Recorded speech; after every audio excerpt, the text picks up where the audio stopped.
আসসালামু আলাইকুম বন্ধুরা। তো আমি চলে এসেছি এটা শরবত নিয়ে। তো আপনাদের মাঝে আমি শেয়ার করতেছি।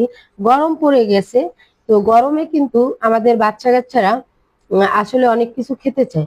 তো আমি আজকে আম দিয়ে একটা শরবত বানাবো। তবে আমি এই শরবতটা অনেকবার খেয়েছি।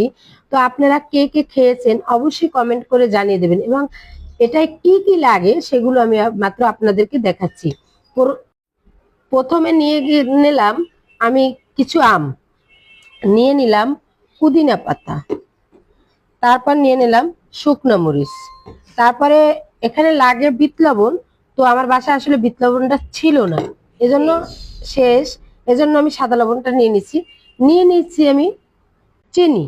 তো আমার পরিমাণ মতন আমি করব, তো আপনারা দেখতে থাকেন তো আমি কিভাবে শরবতটা বানাই। তো আমার কাছে কিন্তু শরবতটা খুবই মজা হয়।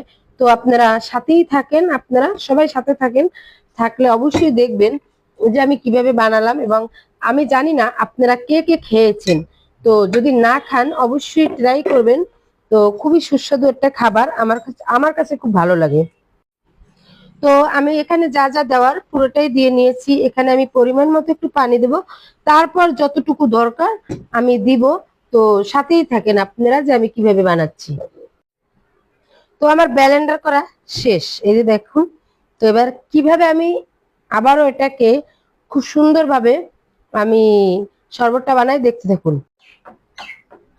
মিশ্রণে আমি পানি দিয়েছি, শরবতটা আমার এখন রেডি। এই যে দেখেন আমি ঘোটাঘুটি করতেছি কিভাবে।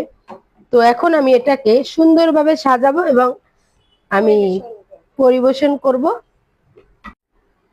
এই হলো আমার সেই মজাদার এই হলো আমার সেই মজাদার আমের শরবত রেসিপি। তো কেমন হয়েছে বন্ধুরা অবশ্যই কমেন্ট বক্সে জানাবেন। যারা যারা খান নাই অবশ্যই একটু খেয়ে ট্রাই করে দেখবেন কেমন লাগে। আমার কাছে তো খুব সুন্দর, দারুণ।